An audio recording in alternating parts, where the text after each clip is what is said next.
Assalamu alaikum students. I hope all of you are fine and doing good with your studies. Today we are going to learn about computer hardware. This is chapter number 2 from your book. So let's start. First of all, let's have a quick recap from the content of the previous classes. In class 6th, we have studied about input and output devices. We all know that computer consists of two main parts. One is computer's software and the other is computer's hardware. When we talk about computer's hardware, we can classify it into two main parts. One is input devices and the other is output devices. We have studied about these input and output devices in class 6th and 7th. The input devices are basically used to give data and instructions to the computer, and output devices are used to get the results from the computer.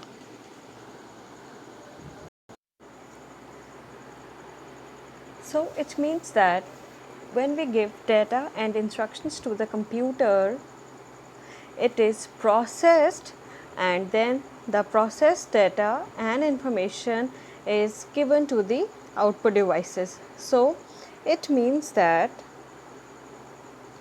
between this input and output operation, there is another operation in between, which is processing. And this processing is also done by the computer hardware. So in class 6th, we have studied about these input and output devices, and in class 8th, we are going to study about this processing device. So in second term, we will cover chapter number 2, which is about hardware. Today we are going to start this chapter, and we will also study chapter number 3, which is operating system.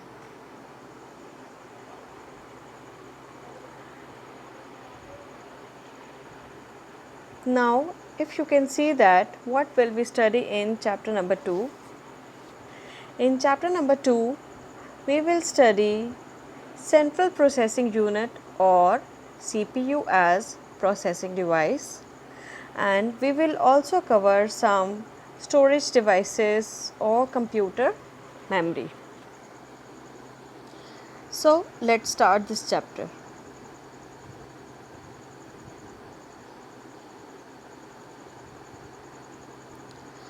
Okay, first of all, have you ever thought how does a CPU works?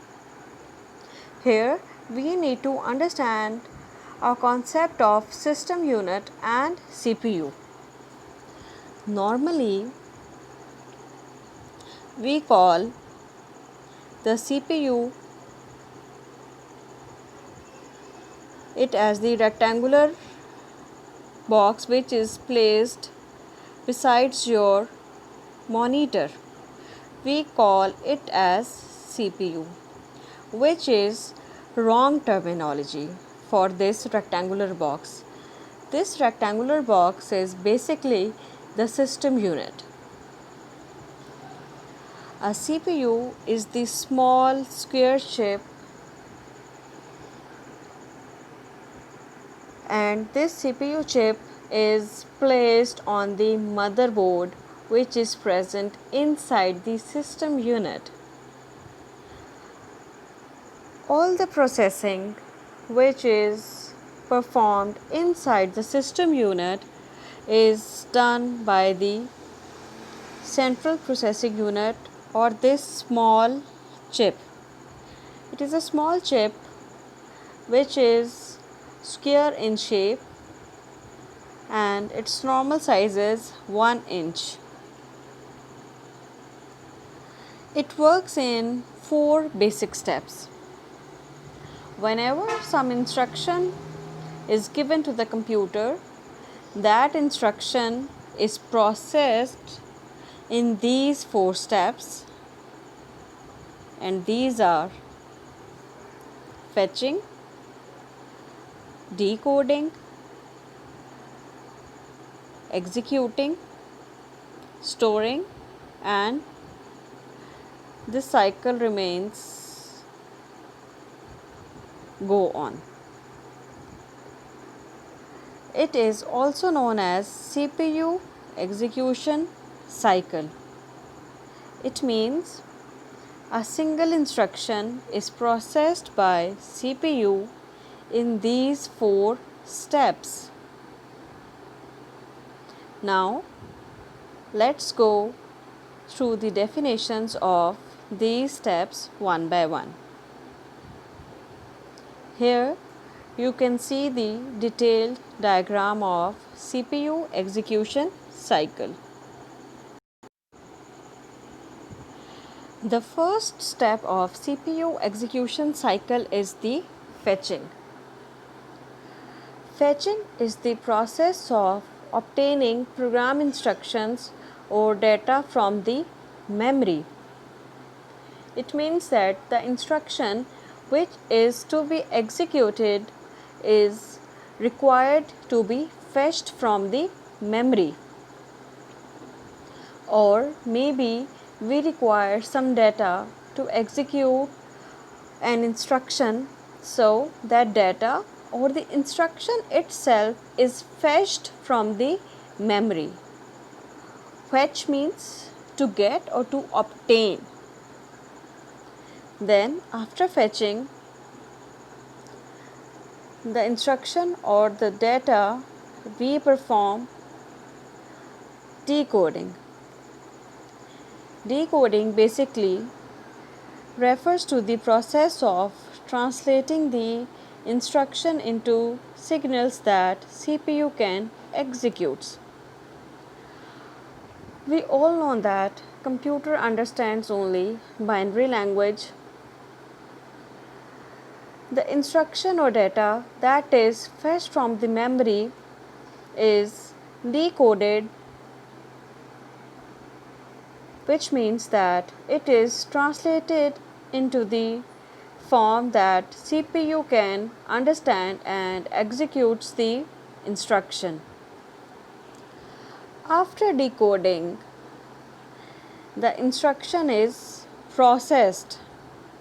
So, the processing of an instruction is known as execution. So, executing is the process of carrying out the commands. It is the main process of running the instructions. After execution, the storing is performed. In storing, the process which is used to store the results into the memory.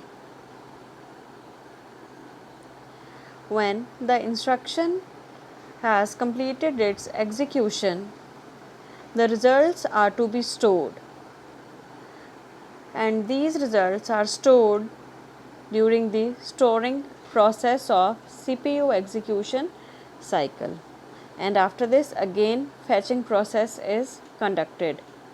It is an ongoing process. The instructions are coming one after another, so all the instructions goes through these 4 phases in order to complete its execution. As all the time instructions are coming and executing, so it is an ongoing process which is taking place inside the CPU to complete the processing.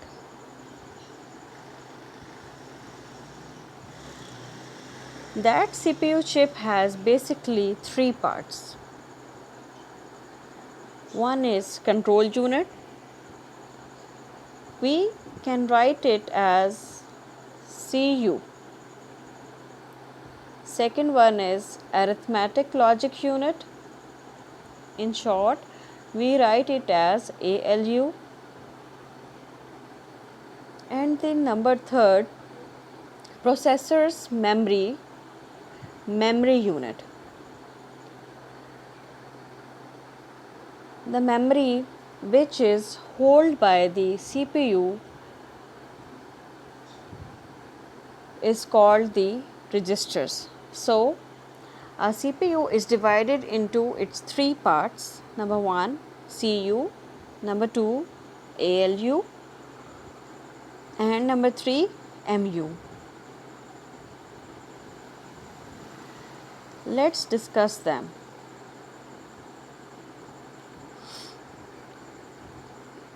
Through this picture, you can understand the components of CPU in much better way. First of all, you see that we have input devices, and these input devices are combinedly known as the input unit. These devices may contain keyboard, mouse, scanner, mic, or any other input device. On the other hand, we have some output devices, and these output devices are collectively known as output unit. They may be monitor, printer, speaker, or any other device. Between input and output, there exists a CPU where the actual processing takes place. We give the data from input devices to the CPU. Now you can see that CPU has three parts: ALU, CU, and memory unit or registers. That data comes to the CPU. CPU processes that data and transfers the results through the main memory to the output devices. So, with this picture, you may better understand the components of CPU. Let's revise them. CPU is the central processing unit which has three basic parts: ALU, CU, and memory unit, which is also known as the registers. Here you can see that the portion which is indicated with the red blocks, these red blocks are representing the memory. Registers are the memory which is present inside the CPU chip, and this CPU is also attached with the primary memory, and the primary memory is the RAM chip, random access memory. So CPU has its own memory known as registers, and this CPU is also linked with the primary memory of the system.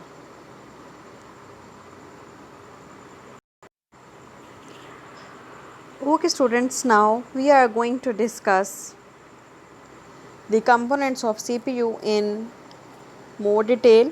First of all, control unit. Control unit controls and coordinates among all the components of CPU. It issues control and command signals. As its name tells, control unit. So it means it has to control all the components of a CPU. To control the components of the CPU, it generates or issues the control and command signals. It performs the functions like it sends data and instructions received from input devices to the memory.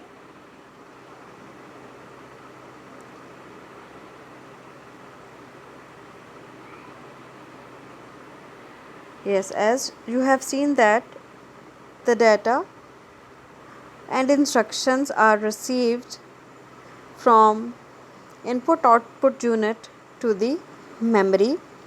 Then it transfers data and instructions from memory to ALU for processing. Then it sends back processed data called from ALU back to the memory.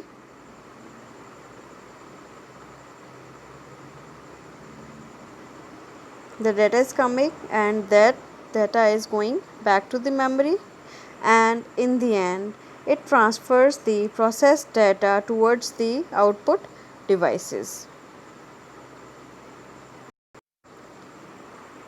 Okay, now again understand the flow of processing done by the control unit. Number 1, the data is received from input devices to the memory. Now the memory transfers this data and instructions to the ALU for processing. ALU sends back the processed data to the memory, and the results are then transferred to the output unit to display it to the user. In this way, the control unit works.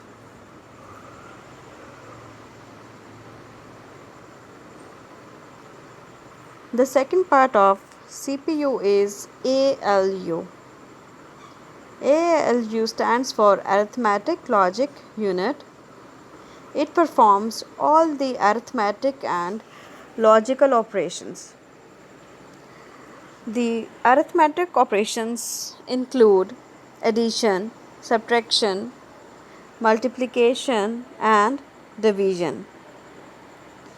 They also include finding of powers, like if I want to find 2 raised to power 3, this will also be performed by the ALU, and it also finds the square roots. These are the arithmetic functions. And the logic operations include the logic gates like NOT operation, AND operation, and OR operation, and the comparisons like less than, greater than, less than or equal to, greater than or equal to or not equal to, or are also performed with the help of ALU. In simple words, we can divide ALU in further two parts, that is AU, arithmetic unit, and the second is LU, that is logical unit. So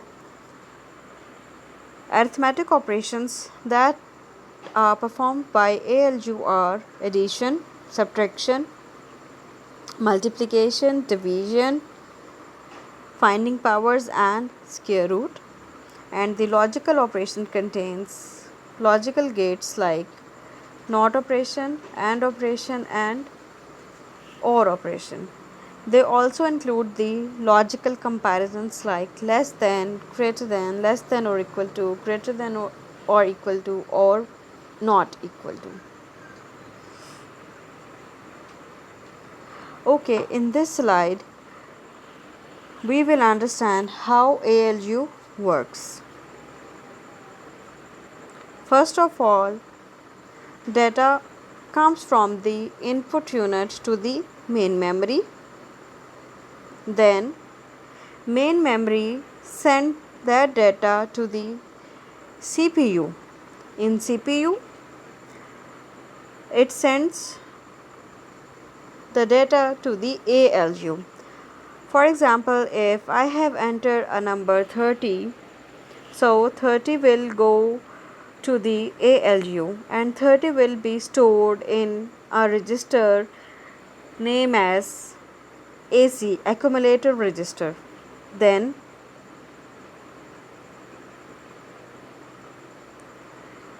the second number, which is 50, and this second number is saved in another register known as DR. So here, if I am going to add 30 plus 50, 30 is stored in AC and 50 is stored in DR. AC and DR both are the registers. Now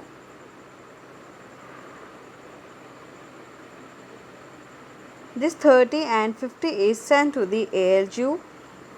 ALU perform the respective operation which is defined by the user.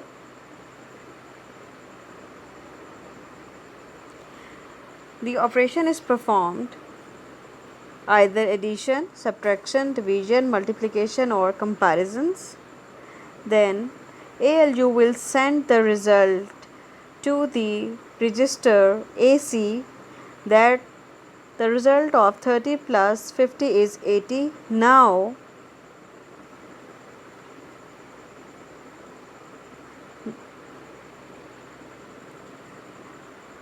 this 80 is now sent again to the main memory and the result is displayed on the output unit. Here we are going to revise it again. Now watch it more carefully. First of all, data is coming from input and output unit. That data goes to the main memory.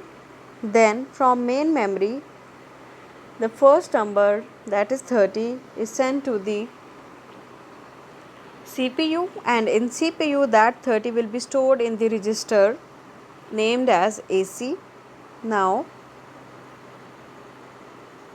the second number is 50. 50 is also stored in another register named as DR, data register. Now the next step is the data 30 and 50 is now sent to the ALU. After the data is received, the CU will help to control and the operation is selected, either addition, subtraction, division, multiplication or comparison. As we have to perform addition, so addition is selected. ALU perform the addition and send back the results to the AC. The results are always saved in the accumulator register. Yes, the result is sent to the AC and then this result is again sent back to the main memory, and this main memory will send result to the output unit.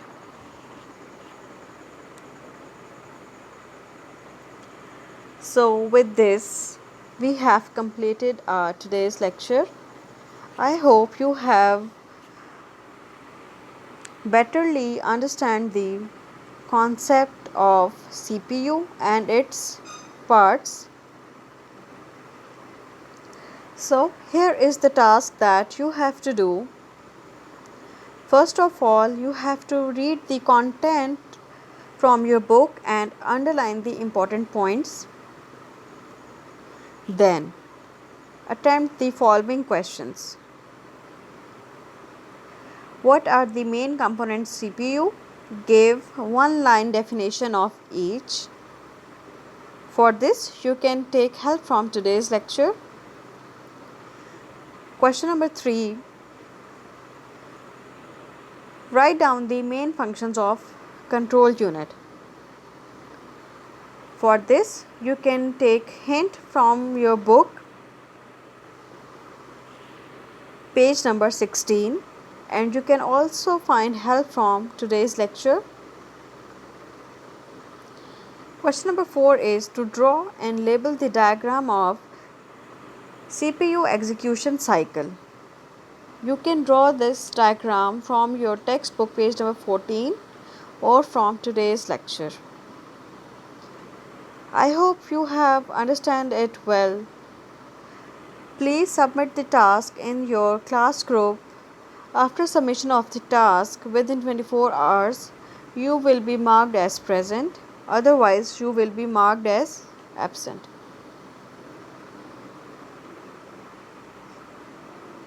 Have a good day.